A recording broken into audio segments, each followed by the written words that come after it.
सगळ्यांचं माझ्या यूट्यूब चॅनलमध्ये मनापासून स्वागत आणि सगळ्यांना आजचा दिवस खूप छान आनंदाचा जावो।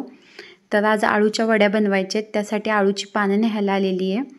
आळू मागच्या आठवड्यामध्ये खूप छान होती, पण ते बांधकामाचं जे साहित्य आहे, जे रिनोव्हेशन करून जे खराब झालेलं ते आम्ही खाली फेकलेले आणि ते आळूवर पडलेले, त्याच्यामुळे आळू खूप खराब झालेली आहे आणि निम्मी आळू राहिलेली नाही। तर आता त्यातली जी चांगली पानं आहेत तेवढी मी घेणार आहेत, कारण सगळं पडल्यामुळे पलीकडच्या साईडची आळू खराब झालेली आहे आणि सुकलेली बी आहे। तर मोठी आणि कोवळीची पानं आहेत तेवढी मी घेतलेली आहेत आणि अशी आळू घेऊन आता मी आज आळूच्या वड्या बनवणार आहेत।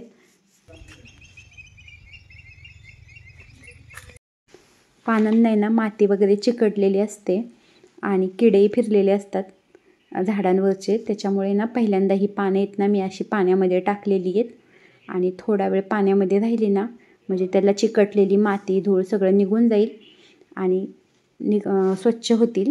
त्याच्यासाठी ही आळूची पानं मी आता ही पाण्यामध्ये टाकलेली आहेत।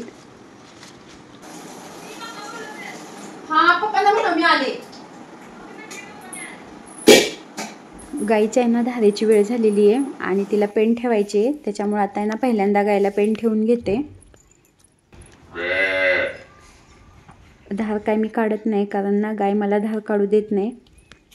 पहिल्यांदाच वेलेली आहे गाय, त्याच्यामुळे गाय मारती आहे, त्यामुळे मी काय धार काढत नाही, हेच धार काढतात। त्यामुळे मी फक्त पेंड ठेवलेली आहे आणि आता ह्यांना चहा देऊन घेते आणि त्यानंतर मग आळूच्या वड्या बनवून घेते। थोडा वेळ आळूची पानं पाण्यामध्ये राहिल्यामुळे त्याला चिकटलेली माती वगैरे सगळी निघालेली आहे आणि आळूची पाने मी अशी स्वच्छ धुवून घेतलेली आहेत आणि आता कापून घेते। म्हणजे आळूच्या पानाचे मी चाकूने कापताना कापून आणताना देठ कापलेले, तरी थोडे साईडला जे देठ होते ते आता कापून घेते पहिल्यांदा। आणि मी आळूची वडी आहे थोड्या वेगळ्या पद्धतीने बनवणार आहे, म्हणजे आपण नेहमी ज्या पद्धतीने आळूची पानांची वड्या बनवतो तशा नाही। तर ह्या आळूच्या पानांच्या वड्या झटपट बनतात आणि बनवायला अगदी सोप्या आहेत। तर पहिल्यांदा मी ह्या आळूच्या पानांचे देठ काढून घेतलेले आहेत आणि देठ काढून घेतल्यानंतर सगळी आळूची पाने एकदम बारीक कापून घेतली। जेवढी बारीक कापून घेता येईल तेवढी आळूची पानं बारीक कापून घ्यायची आणि थोडी पानं कापताना हाताला आग झाल्यासारखी वाटते, कारण आळू आधीच खाताना खाजत असते म्हणजे घशामध्ये वगैरे, आणि कापतानाही थोडंसं हाताला आग झाल्यासारखी जाणवते। त्याच्यामुळे तेल लावून घ्यायचं, म्हणजे माझ्या हाताला आग झाल्यासारखी होत होती म्हणून मी थोडंसं तेल लावून घेतलेलं। आणि हे अशी सगळी आळूची पानं आहेत मी कापून घेतलेली आहेत, एकदम बारीक अशी कापून घेतलेली आहेत। आता ही आळू कापून घेतलेली आहे आणि त्यासाठी हे अर्धा चमचा जिरं टाकलेले, त्यानंतर हे अर्धा चमचा हळद, अर्धा चमचा ओवा आणि आळूच्या वड्या आहेत म्हणून हे भरपूर असं तीळ घातलेले। तीळही आळूच्या वड्यामध्ये छान लागतं, त्यामुळे तीळ घातलेले। आळूच्या वड्या थोड्या झणझणीत पाहिजे त्याच्यामुळे जास्त अशी हिरवी मिरची घातलेली आहे आणि ही हिरवी मिरची आणि लसणाची पेस्ट बनवलेली आहे। आणि हा अर्धा लिंबाचा रस आहे आळूच्या वडीमध्ये मी घालते। लिंबाच्या रसामुळे आळूची वडी छान लागते, त्याच्यामुळे हा अर्धा लिंबाचा रस घातलेला आहे। आणि हा चिंच गुळाचा कोळ आहे, तो आता मी टाकून घेते, त्याच्यामुळे आळूची वडी खवखवत नाही। आणि मी ही अशी भरपूर अशी कोथिंबीर घातलेली आहे। कोथिंबीर तर सगळ्या माझ्या भाज्यांमध्ये पाहिजेत, त्याशिवाय टेस्ट चांगली येत नाही। तर आळूच्या वडीत तरी अशी कोथिंबीर घातलेली भरपूर अशी। एक चमचा भर हे तांदळाचं पीठ घेतलेले आणि ह्याच्यामध्ये जेवढं मावेल म्हणजे जेवढं बसेल तेवढं हे डाळीचं पीठ घेतलेले।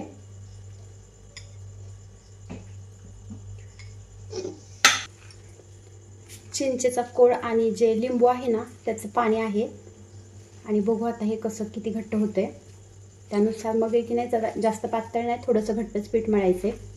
आता हे डाळीचं पीठ आणि आळूची पानं असं छान असं मळून घेते आणि त्याच्यामध्ये चिंचेचा कोळ आणि लिंबाचा रस आहे, त्याच्यामुळे थोडंसं ओलसर आहेच, तर ते असं छान असं मळून घेते आणि आधी एकजीव करून घेते आणि त्यानंतर मग आवश्यक असेल तर थोडंसं पाणी आणि डाळीचं पीठही आवश्यक असेल तर मग घालता येईल। थोडंसं कमी वाटलं म्हणून अजून थोडं डाळीचं पीठ घेतलेले। आणि ना आता असं छान असं मळून घेते, पण त्याच्या आधी मीठ टाकून घेते. हे चवीनुसार मीठ, आवश्यक असेल तेवढंच पाणी घातलेलं आहे. आणि ही डाळीचे पीठ आणि आळूची पानं असं चांगलं एकजीव होईपर्यंत असं मळून घेतलेलं आहे. आणि हा असा गोळा आहे ना तयार झालेला आहे. आता कुकरच्या डब्याला आहे ना आतून तेल लावून घेते. तेल लावल्यामुळे की नाही चिकटणार नाही डब्याला, त्याच्यामुळे आता मी ह्या कुकरच्या डब्याला तेल लावून घेतलेलं आहे. आणि हा जो मी आळूच्या वड्यांसाठी बनवलेले आहे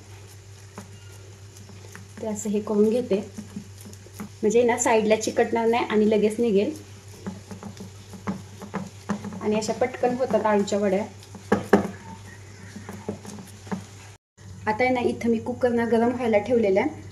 आता ह्याच्यामध्ये हा डबा ठेवून घेते आणि उकडून घेते.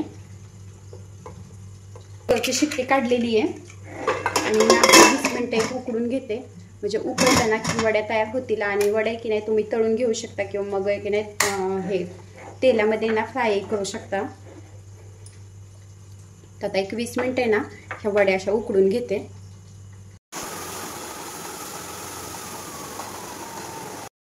वड्या आहेत ना आता छान अशा उकडलेल्या आहेत आणि आता कुकरमधून काढून घेते. वाफेचं पाणी आहे ना थोडं वरती गेलेलं असेल, त्याच्यामुळे ते काढून घेतलेले. खरं म्हणजे वाफेचं पाणी गेलेलंच नाही.